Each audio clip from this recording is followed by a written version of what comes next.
Hello, it's Ben from Second Dynasty. I am here still. Sorry about that.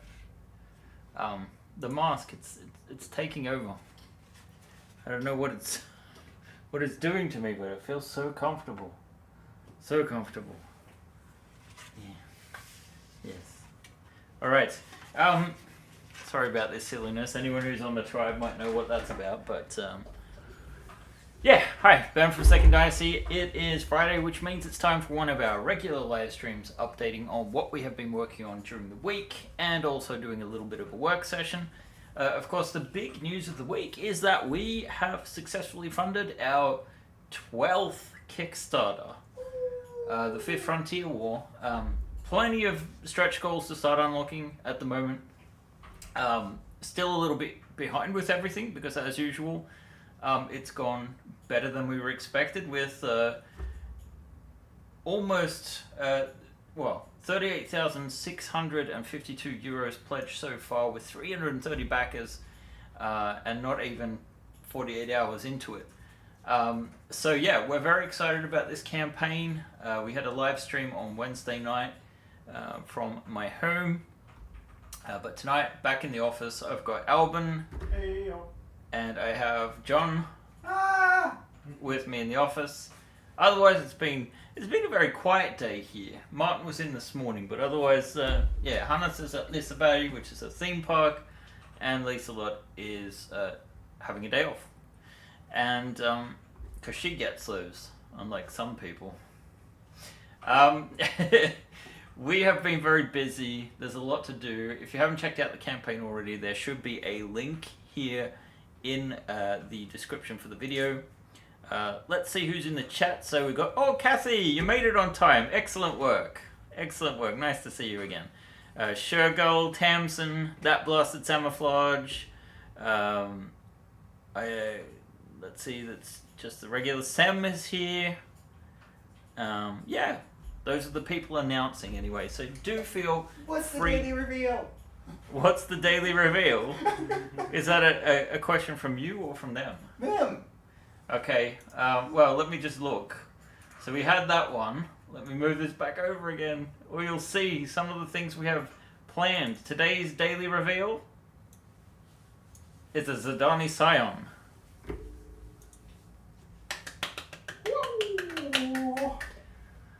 So yeah, this is the next one. Of course, the Zhodani have 3 different social classes. That being the proles, which, unless that's, if that's not self-evident, it's basically the indentured servant class, basically the lower class. Then you have the intendants, which do have some psionic training that usually fill all of the administrative roles in the Zhodani consulate, and then on top of that you have the nobles. So this sort of like represents a certain strata of Zhodani civilization, I guess. And then we have some other ones coming up very soon. I don't know if we want to show it today or if it should be revealed now. John's shaking his head, sorry guys. I'm working on getting the graphics up for the social stretch goals. I also need to put up some posts for that. I'm sorry I'm running behind. I am exhausted as usual. Not that that is an excuse. Ideally we would have gotten this done a while ago. But such is the way of campaigning.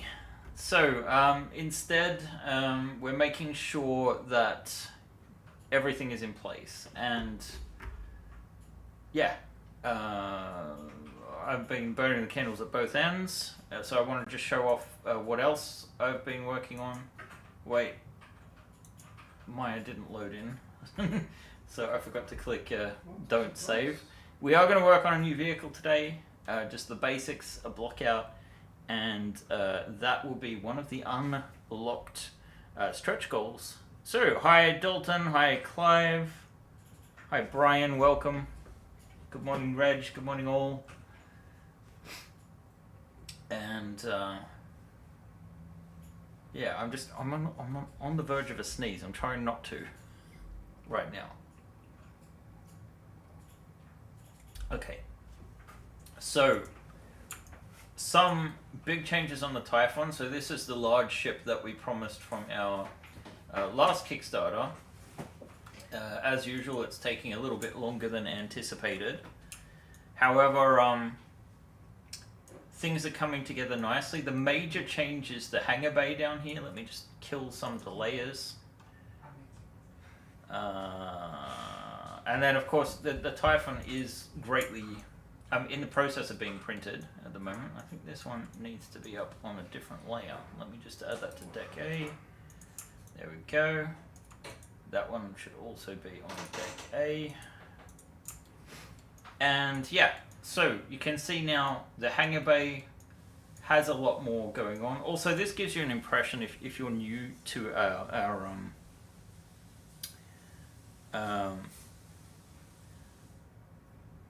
yeah,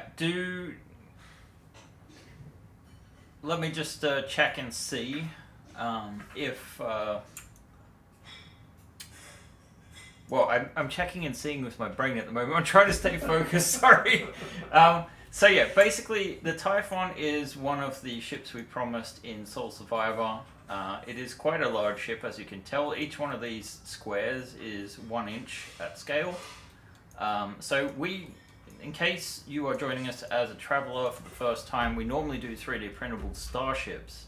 So this represents one of the largest ships we've done. It is one of my own designs, based in something more like the Alien universe, that kind of style. And this is, you know, a few months in development, basically. But all of these pieces are going to come together for a much larger ship called the Persephone. Yeah, it is kind of insane. So we have the hangar bay now. Actually, I can turn on some of the other accessories just real quick. Do you want me to show them why it's insane? Yeah, okay, Albin, you can show them why it's insane. Let me switch cameras then. Be careful. It's delicate. Look at this. Look at this. What the frick? Yeah, that engine is just loose, but let's see. It's like a torso. You can see the size of it compared to me. So it's like a small child almost. It is almost like a or small a crib child. Or it's something. My child. Yeah. All right. So, obviously that is not Fifth Frontier War stuff.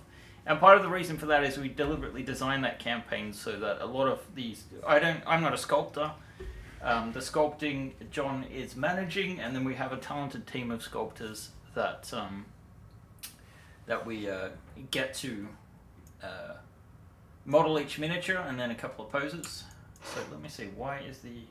There we go, there's the APC. So this is our cargo bay. You can kind of see it with a power loader in it, with its own little section. That's why it's sectioned off.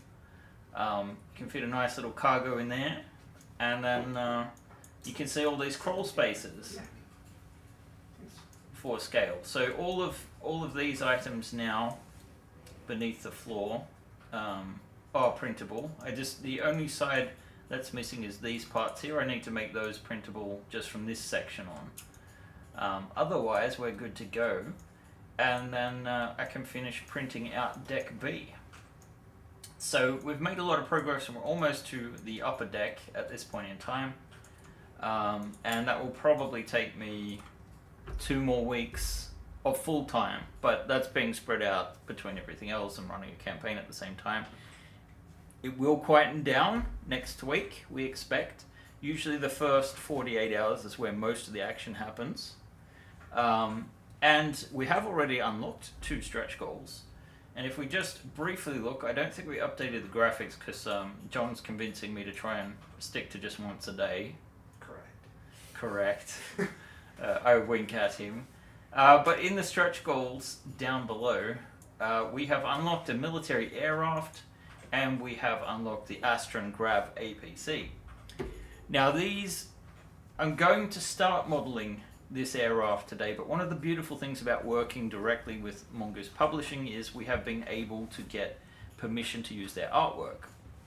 And that actually allows us to not take as many upfront risks with the designs we're allowed to create. So yeah, it's going to be interesting to see exactly what we unlock. By the end of the day, we should see the next goal, because we're actually well over 37,000 now. We're at 38,000.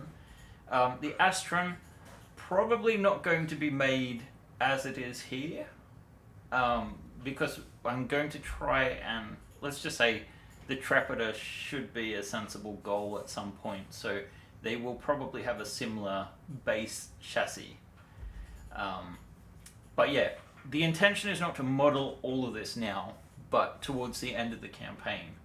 And you know, that's also what the funds are partially for, because these are stretch goals, right? But normally we would have to model these up and preview it. But I thought I would take you a little bit behind the process today to keep it on theme for all of those people that are coming at us from the Traveller angle, and not just coming from the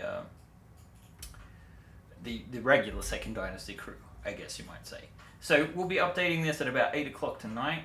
It is currently 10 past 3 for us here in Central European time. Thought we were going to say Central Sweden.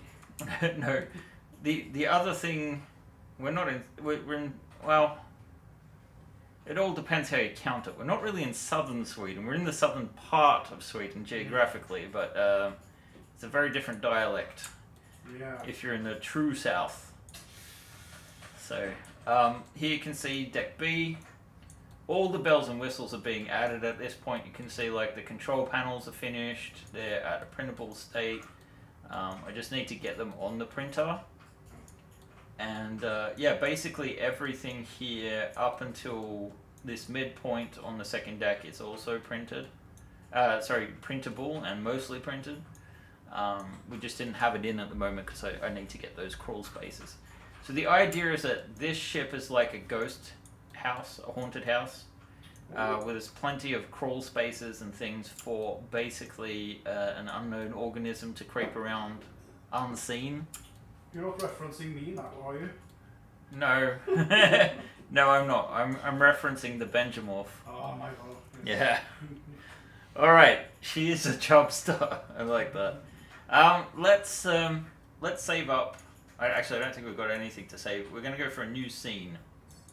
Don't save, and then we will also go to, we want our grid on, and I want to make our grid a bit tidier, so I'm going to go to 1/8 of an inch. Oh, that already was.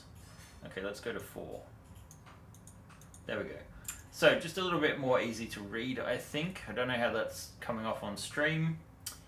But let's take a look at what we need to do here with the Zhodani military air raft. So if I go to my stretch goals, there it is, and we just look at this image, and I'm going to pull it over just so we can get a little bit of a view at it. It's not that complicated. What I know is it's 6.5 tons, and so we're going to measure out the approximate volume that this thing is going to take, and that'll determine how long it is, how large. It looks like it's pretty almost capsule shaped, but with a flat bottom.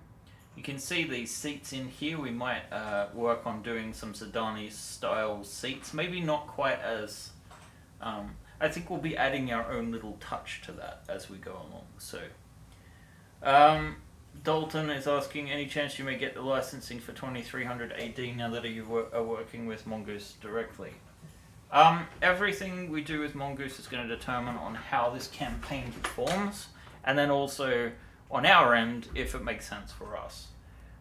So like I said, actually being able to rely on Mongoose Art to be able to produce stuff actually helps us quite a bit, because then we're not making anything that we haven't already promised. So for example, if this stretch goal had not been reached, we haven't spent hours 3D modeling the basics of it, right? That's the idea. And just to add to that, All right, John. just to say, sometimes they say, "Oh, we're definitely gonna hit that goal." I remember one time you made a whole thing, and it was done. Shh. Shh. It was. You could look at it. You couldn't actually do anything with it. So, all right. Let's work out the detons here. So, one ton in Traveller is about a volume of 14.5 cubic meters, something like that. But in game terms, it is considered to be what is it? 1.5. No. Each square is 1.5 meter. Yeah, but a deton is Displacement. Oh, sorry. yes, displacement ton. A deton is this big. So we've got that, which is 2 squares, and then up by 2 squares, which if I just do a real quick, should be 50.8 millimeters. And we should be able to see that on our grids. There we go. So yeah, 1 square on the map represents a double height, and that's about half a ton. So what we know is that we need to fit this vehicle into 6 of these. So let's just duplicate this. Actually, before I do that, I think I should turn it like so. Ben, please note that the Zo Air Raft is a printable mount for an optional weapon. What? Printable mount, as in a rover weapon. No. Oh, I think that's what that little, what this thing is, maybe on the top, a weapons mount. What is... Okay. Sorry? What does printable mean? Oh, I don't know, it could be a spelling mistake. or it could be real. So, let's see. 2, 3, 4, 5, 6, and then technically a half of this. But we do end up with a little bit of an odd shape here, which is maybe not ideal. So what we probably want to do then instead is ditch one of these, and I'm going to actually just thicken this up a tad, and we can actually have 4 of these for that 1 ton. So 1, 2, and then 3 and 4. So this is the approximate volume that we're going to be going for. Since we can see it is cylindrical, let's look at this from the front. So this should be the front here. So if I very roughly wanted to sketch it out, I'd say like the bottom is somewhere like here, and then you have the dome here. So the best thing we can do, knowing that this is, that there are little wings there too as well for some reason. I don't know if they're meant to fold out or what the deal is, but oh, a pivotable point called a pintle. Okay. That's an actual thing. Today I learned. So let us create a cylinder. So you can see it's a tiny, tiny cylinder here. But what we want to do is make it face us and then move it to that point. And I'm actually going to drag it in front of everything else there just so we can see it on screen. And why not switch this to wireframe so it's just a little bit easier for you guys to read. And now we can play with the statistics for this. This is probably underneath my head. So I'm going to increase the subdivision axes, and this is like, at the moment it's set to 20, which means 20 sides for the full circle. I'm going to set this to 128 for now, which we can barely see there. But the radius, let's see what this looks like at an inch. So 25.4. You can see it scaled up there. You can see we're way off having that covering the top there. Not that this needs to go all the way to the top, but we want to make it make a certain amount of sense for what we're looking at. So Let's just go up by maybe not a quarter of an inch, but let's try this at like 28 mil. Ironically, let's try 30. There we go. So this would be 6 centimeters wide. That's actually quite wide. Is it? No, that can't be right. Yeah, it should be if that's the radius. Am I off on this? 20, yeah, no, that's right. That's right. So this gives us a little bit of room for wings. Let's take it back down to 29, just so that we're not really exceed. Well, actually, no. We can make it this large.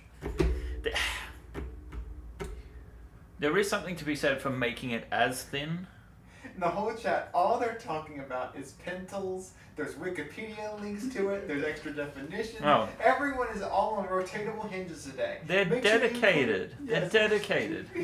And we've lost everyone now that was watching otherwise. All the new people are just like, I don't want to talk about pentals. Right, so Sure. maybe we will make this just... I'm going to move this up because if we look at the shape, and I'm saying that as I refer to my other screen, this is actually more like oval shaped at the moment. So technically maybe it doesn't need to be as high as it is. I'm going to move this back over because I can't have anything on top of my art. But once we've got enough, let's just increase this to 256. And you can see that that circle becomes more detailed. That should get rid of some of the chamfering. And then what I'd like to do is I'm going to duplicate this shape and move it over so we have a backup. Actually, I'm not going to move that one over. I'm going to move the original one over because I have the poly cylinder details. And that will let me go back and change stuff if I need to. So I'm just going to drop off the bottom part. And then I'm going to scale this down a little bit. So this looks more like the shape that we're dealing with. And if I do the underside here, whoops, we could probably actually just go a little bit more like this so that the overall shape is tubular. Now, this will represent the approximate cutoff point of the tray. This vehicle, to me, it kind of looks like you can stand up quite a few troops. And when we look at this top down, I'm just going to add this. I'm just going to add all of this together. Sorry, for the volume, and we're just going to create a new display layer and call it tonnage. And we're just going to. I'm actually going to turn this into a T, transparent. So there's a couple of different options with layers, and one of them, this will let us keep the wireframe in place. You can see it there. If I turn off the grid, this might be easy to see. And further forward, maybe we don't need that much for the cockpit, I don't feel. Like, this will give us 6 squares in the back that you could put troops and things in. Is it me that's hung? What, am I not? Yeah, it looks like I'm still streaming. To me, anyway. Yeah, you're streaming. Yep. So I guess it's Kathy. So, yeah, I'm just going to do a simple extrude. And the easy way to do this is just select all these polygons, and then I'm just going to deselect. Oh man, I changed my keyboard to my home keyboard type. Right, and then we're just going to do a little extrusion. And we'll bring it right back to that. So basically we've got this whole tray area, and that sort of guarantees us a nice play area, and conveniently this will be also the area where we get that sort of curve going, I think. So we probably will go down a little bit as not to waste too much space. But in general, see what we can now do with this, because we kept it, is go back and ask for a rounded cap. So let's put this to on. And you can see it's created this top-like shape, right? So let's add the subdivisions to the caps and the height. So if we have 256 around, and this represents a hemisphere. What we want is to have a subdivision height of 128, and whoops, no, that's at the waist, sorry. There we go. What we want is subdivision caps of 128, and this will create a capsule, right? And again, I'm just going to copy this object and move the copied object back over, and I'm going to get very cheeky with this thing. So let's move this back to there where that sort of shape is starting to take place. We know that we want this extended out a bit more. We might even move that back a tad there. So again, now that I have this secure shape, I'm just going to cut away the parts that I don't need. So let's take the bottom off. Try to make sure we've got everything. And then we'll take the back part of it off as well. Like so. Now the center point, we're going to move to match. I don't know why there was a little gap there. Wondering how that happened actually. No matter. Now if we look at it from the top, we basically just want to change this shape so it comes out to the nose there. And then all of a sudden, we've got that sort of shape we're looking for. Again, if I show the image, so we're creating this sort of like, I wouldn't call it a cone, but the dome, I guess. And then of course, it is a little too high at the moment. So if we just look in this angle and make it a bit smaller, like so, that should in theory be exactly the same size. And then if we just mirror that over, we should be able to continue until it fits the lower section. So now we can get rid of this part. You can see we've got this object fitting in. If we wanted to, we could duplicate this and just grab that outer edge like so. Do a simple extrusion to say here. Get rid of all of these polygons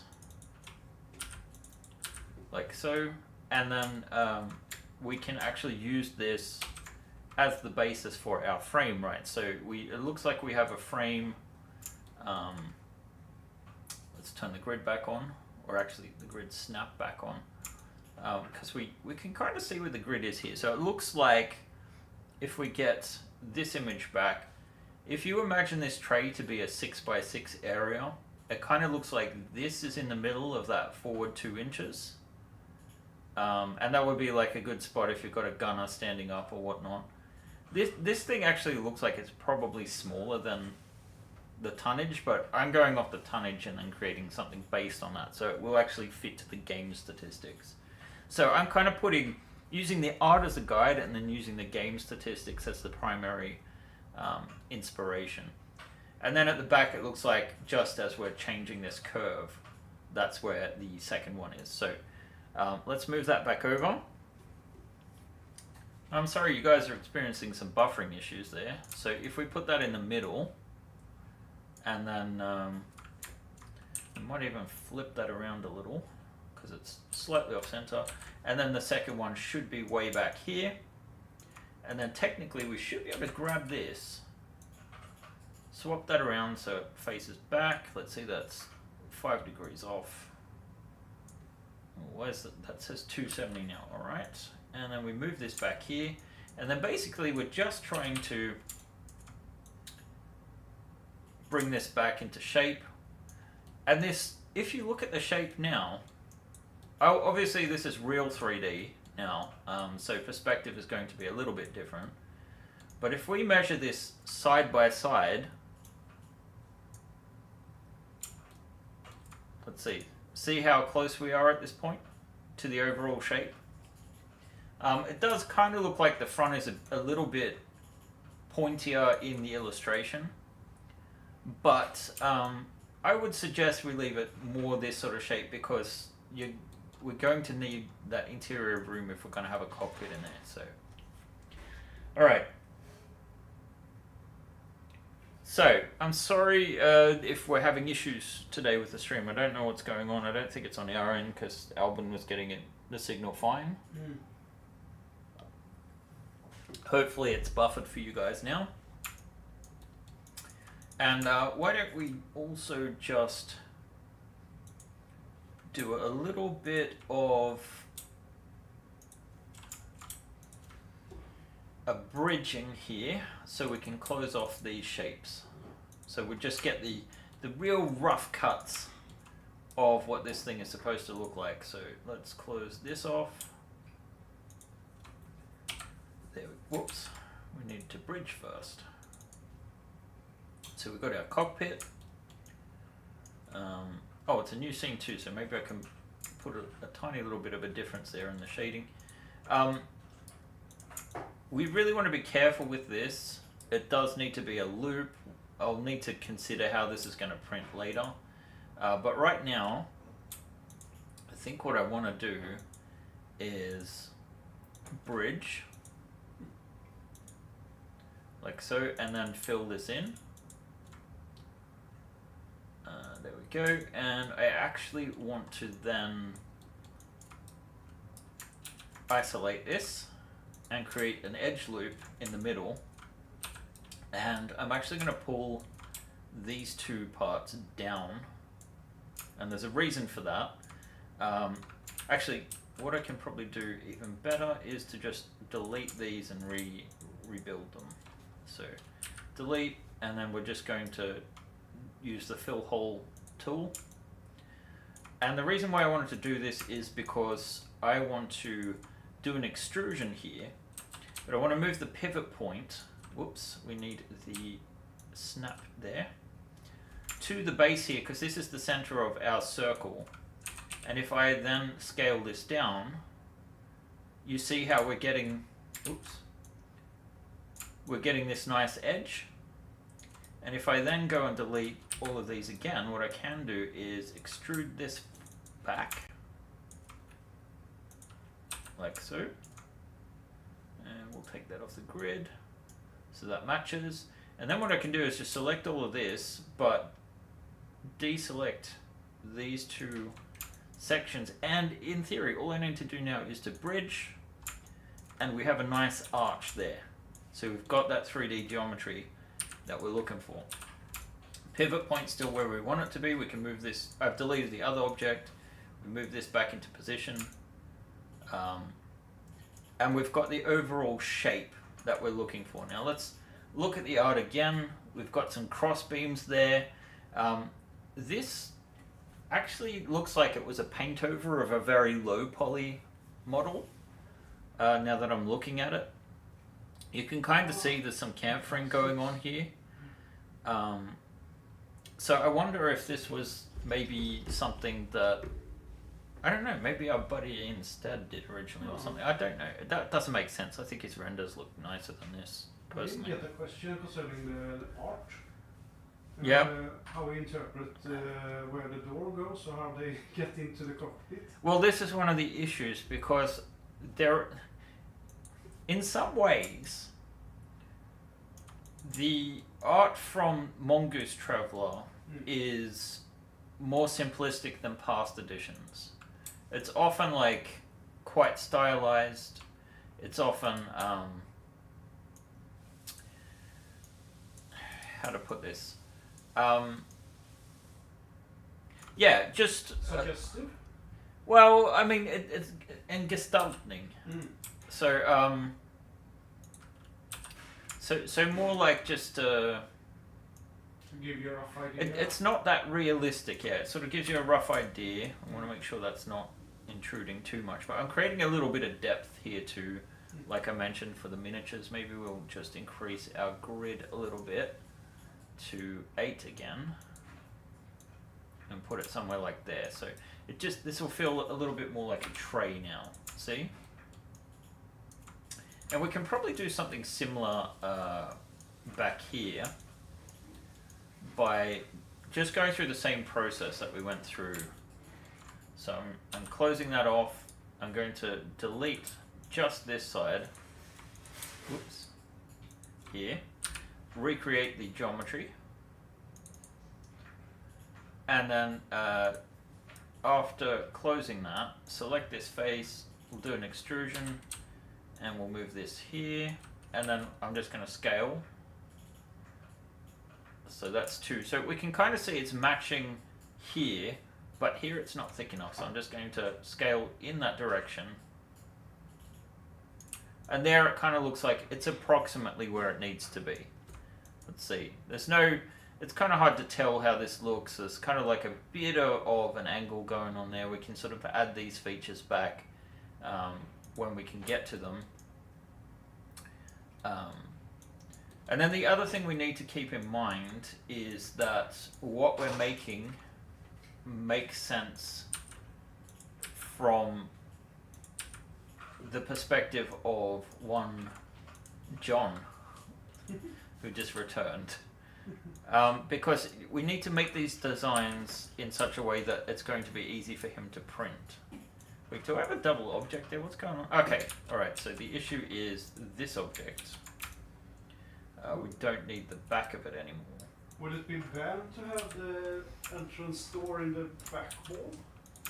Well, let's look at the problems and analyze them. So, it looks like there are 2 possibilities here. Either this is a cab, or I think it's actually more like a speedboat. So that it's actually an open cab.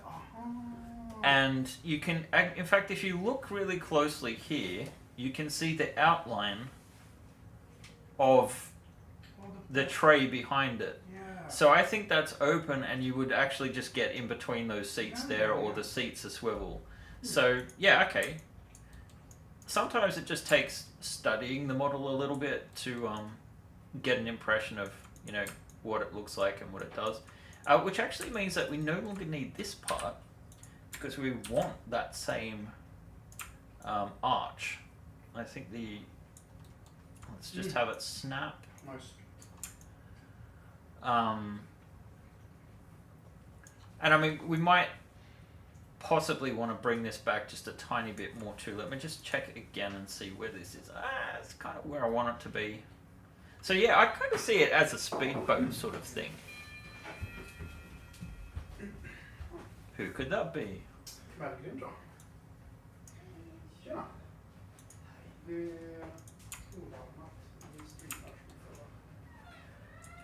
Alrighty.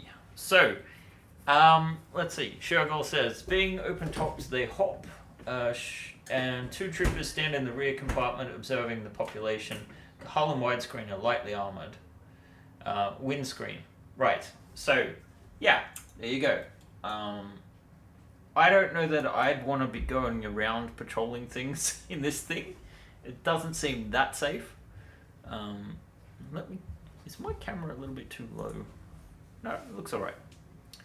Okay. So, I barely even notice when people close doors and things. It's not that official of a stream, so it doesn't bother me. Let's see.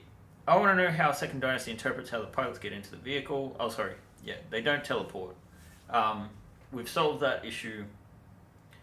Side panels that attach to the archers but are detachable would be nice as a way to protect the troopers. Yeah, we're not designing a vehicle from scratch here. We're going from the art. Now, I would design this differently if that were the case, but it's not the case. So we kind of have to...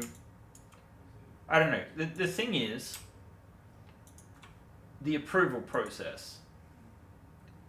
Now, I think this has been... I bloody well hope this is on the approval list. I think it is. But we do need to go through Mongoose for things. And they do give us some creative freedom, especially with brand new things. But when it comes to like items that have not been seen before, have been seen before, we want to try and make it as screen accurate as possible, whilst being practically functional, right? So, Dalton, no optional add-ons, mate. It's not affordable.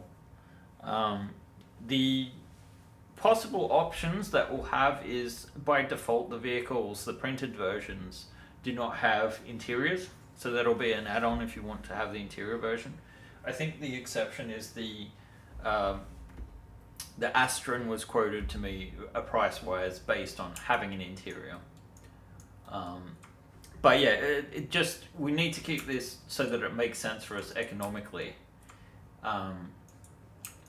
And we'll be learning a lot of lessons from this campaign. So we'll see how it goes. Do we do another large ship? I don't know. Do we do, smaller ship miniatures instead? I kind of like the idea of pitching to Mongoose. If we take the silhouettes of their ships as sort of tokens, I'd kind of like to work from the silhouette, so it's still based on their stuff, but then kind of like fill in the blank part myself. But we'll see. They were quite open to me. Let's see, we should just be able to scale that down. So I'm just taking the same object, right? And if we look at it from above, you can kind of see here how it's matching up. Maybe we can just extrude a little bit there. And then this is what I call a control object. Well, it's not actually a control object, but like I'm modeling this in order to create function in a different object. So I'm just going to reverse these faces, and then I'm going to attach this to here, combine, and then we can get rid of these. And when we merge these, we should end up with a shell. Alrighty.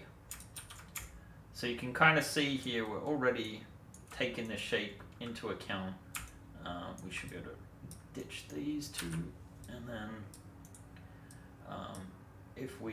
because this is just the interior, we should be able to grab this edge. Is that everything? Yep. And just extrude down. And then I would assume, there we go. I would assume the cockpit, the chairs are actually a little bit lower, so you kind of like move down into the cockpit. But we'll have to see. I think the best thing we can possibly do right now is actually, I'm going to tempt fate and load a second copy of Maya. Big ships are 2,500 to 1 in scale, except for the anti-highlighting that needs to be 1 to 1. Yeah, someone's dreaming.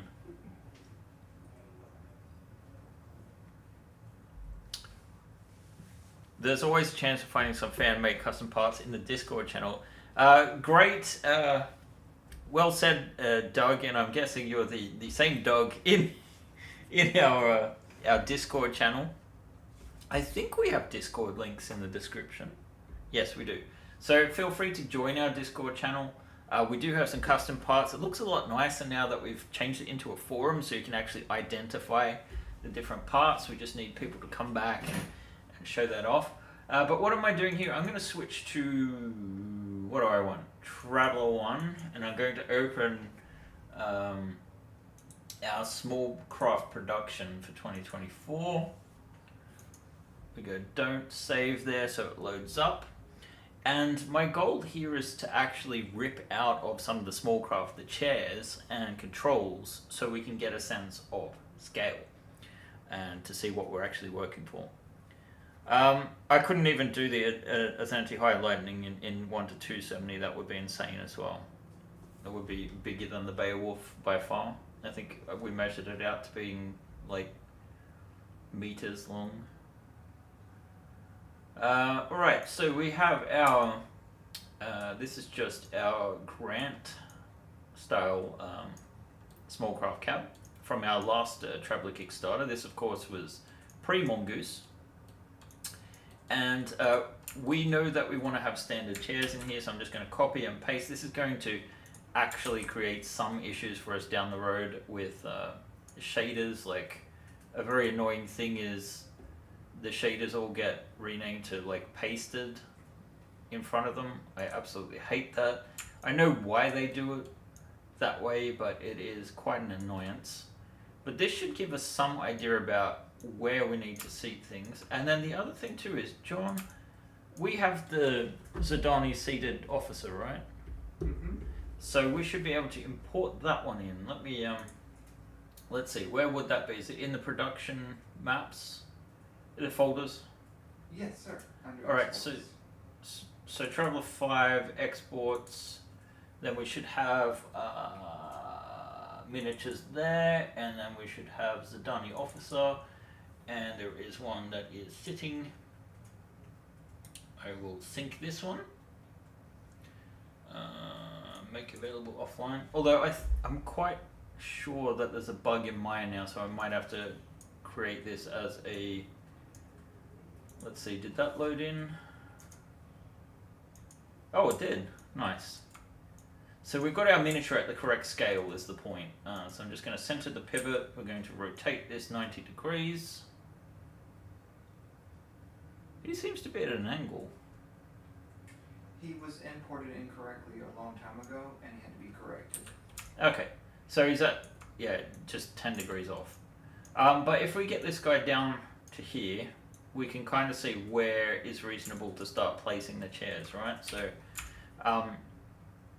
it makes sense that they'll need to be lower down in the cockpit. Before we knew that this had an open rear, I was going to make it so that the whole top comes off, and we might actually still design it that way so you can put the minis in. So yeah, if we just place the chairs, this might be hard for you guys to see, but we're just being approximate here. And actually, I think maybe he does need to be angled like 5 degrees or something that direction, just to. Okay, that was correct. My apologies. Your pardons.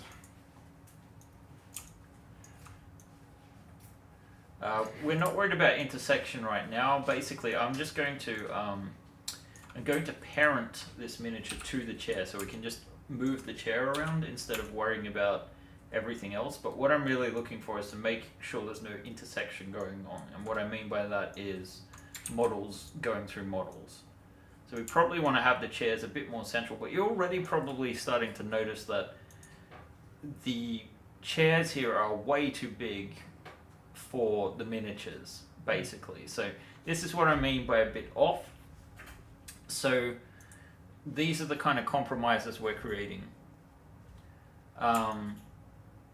Obviously we're not going to have this exact same chair, but what we are going to do is use this chair as a template for where the back and bottom and legs should be in relation. Let's see, we've got 10 minutes left. I'm going to hide our little sphere here. There we go. And we'll hide our little tonnage thing as well. And what I might do is just cut out the windows. So I'm going to create a backup object, and we're going to put that in a new layer called Workshop. Whoops. W-O-R-K. I can't spell lately. It's great. And then we're going to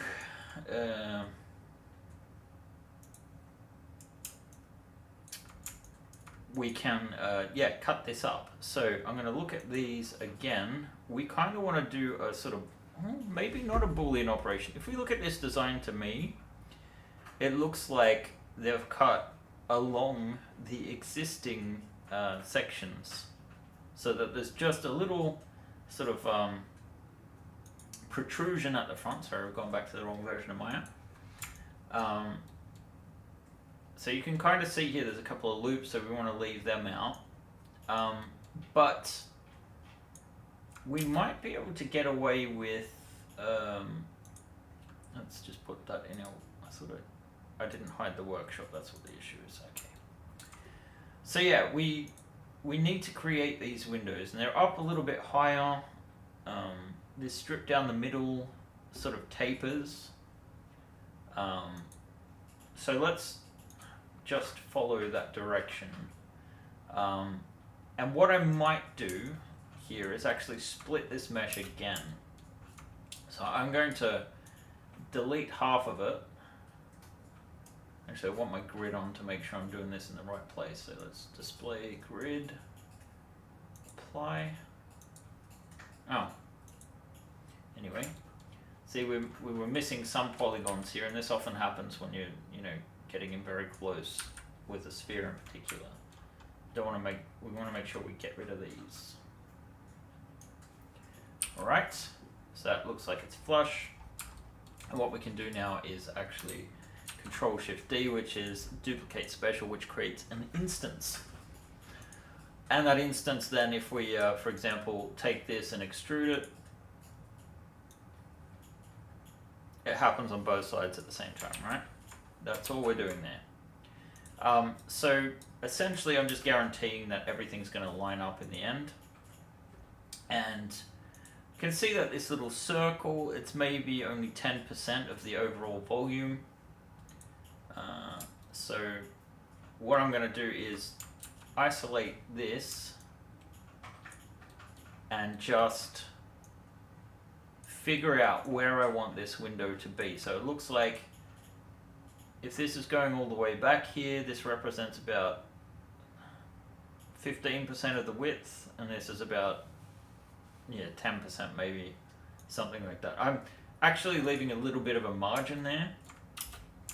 So if this thing is spread out almost to 2 inches, question is, do we want to change the size of this so that it fills that end, or does this look like it feels like that tray shape is about right, I'd say. Yeah, so let's leave that as is. What we might do, because it does kind of feel like this, yeah, okay. Sorry, I'm starting and finishing sentences.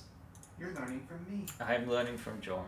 I think we'll move this back over so that that extends to there, basically.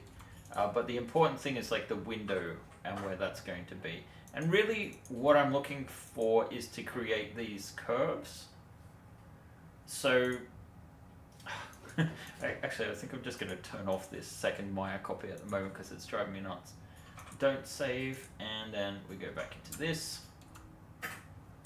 And we're just looking to create that curve. So I'm going to do that with a simple, let's see, I'm just guesstimating how wide I want this thing to be. There's somewhere like here, I'd say.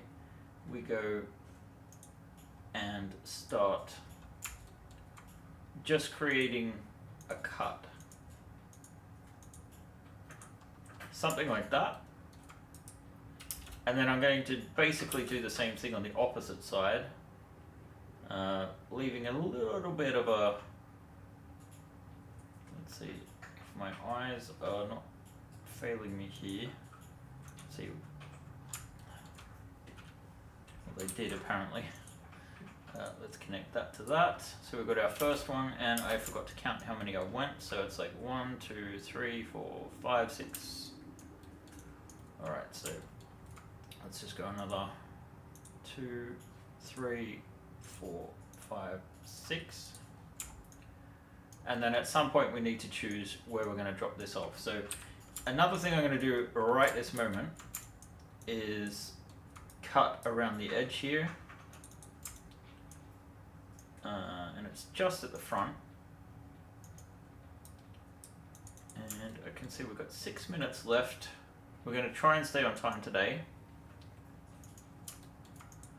Because I need to be home for the wife soonish. And what we're just going to do is pick all of the faces that we want here down to about here. Going to double check here that this is just a straight corner there. We'll see how it looks.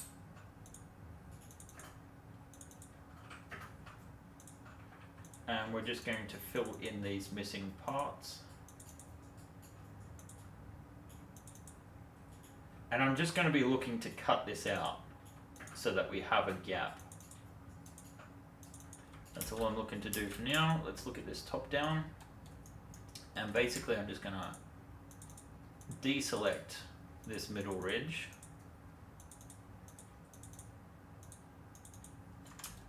Because if we leave this at like cut this out, then we have actually a little bit that we can play with, and also this part, we keep it as our glass piece. I don't know how we'd do that on a model. I suspect that the way that we would do it to start with is that the physical model, the default version has just an open hole, and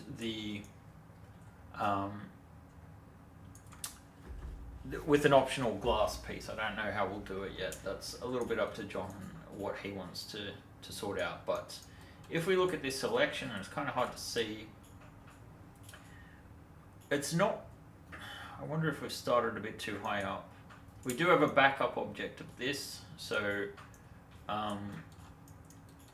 the one thing I know for certain is that we want to come a bit further in. Whoops.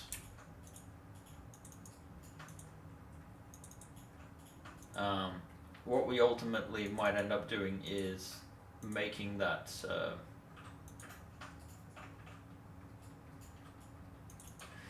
the cut, where we're making the cut, a little bit further up, but we'll see what we end up doing.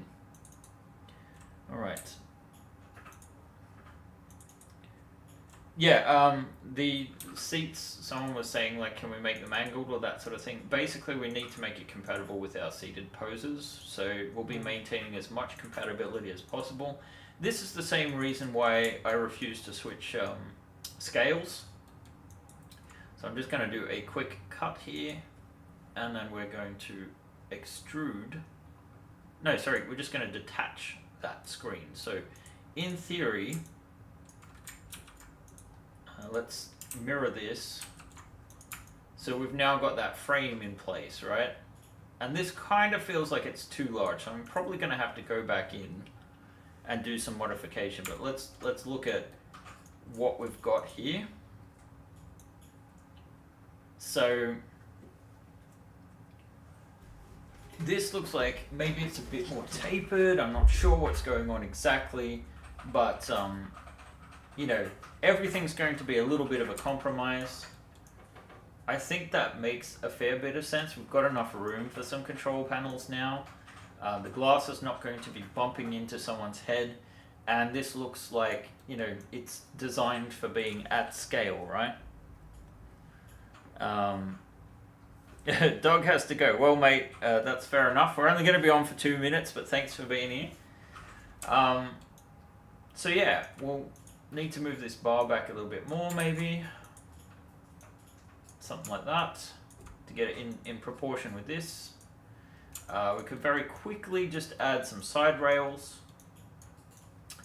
And I think too, the other thing we might consider doing is just adding a floor. So I'm going to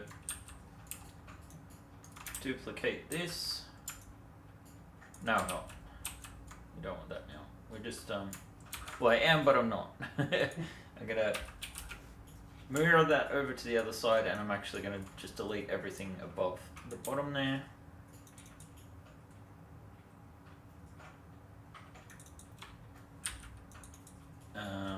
Actually, no, cancel. Let's just create a real quick bar here. So just looking at this from the side, looks like we want a bar there, so I'm just going to go create, and then we'll do I think we'll just do a cube, making sure that's in polygon, and then we're just going to move it over to here. This is actually going to be aligned with the midpoint of the vehicle, so it might need to be a bit higher than this to make sense for standing miniatures, because this railing doesn't look like it's going to help too much, to be honest. And maybe it's not supposed to. Maybe it's supposed to keep cargo in. But let's say we move it up to about here, and then we'll just move it to there. Let's increase the size of it to 1.5 millimeters, and we're going to angle it a little. And then I'm just going to take these sides and extrude them over to here. So there, and there. And then essentially all we need to do then is, let me check, yep, that's there. I'm going to move this pivot point to the middle, and we're just going to duplicate on the other side. Whoa, that went upside down for some reason. Oh, because it's rotated. Oh, I forgot it was rotated. Yeah, okay, right. So, just deleting that. We need to freeze the transformations and then do a duplicate on the other side. So, here we go. It takes more work than you'd think, doesn't it? But we have the rough shape cut out. Let's just add a new shader here. And just call it a Lambert, and we'll make sure that it is a bit darker than the rest of it. Oh, that's, there we go, much better. And then we can duplicate the other side. So we've got the very rough shape of it. That will provide plenty of visibility, which kind of is suitable, I think, for this vehicle. This is going to take days more work to get to a state where it's printable, maybe upwards of a week. It's a lot more work than you'd think. And yeah, we'll get this one printable over some time, but anyway, it's a head start. Again, a reminder, we have our 5th Frontier War campaign live on Kickstarter at the moment. It does have both a physical component and an STL component. And since Wednesday, we've also added a few new reward levels. That being, in particular, the 5th Frontier War Plus. A lot of people are saying they want the STLs as well. We added those in as options. Sorry, if they have a physical print. And so we've added the 5th Frontier War Plus, which is at 240, but also includes both all 80 miniatures and all STL files. And the STL files do include the vehicles as well. Physical, they need to be bought separately because they cost a lot of money to produce. So, and anything else, John? No, great job. All right, I guess we are done. Thank you again for making this possible. If you are one of our wonderful backers, you know, this is what helps keep the light on. We'll be back next week. There'll be another update. Today was that reveal we showed you a little bit earlier. And yeah, have a good one, everyone. Happy weekend. See ya. Bye.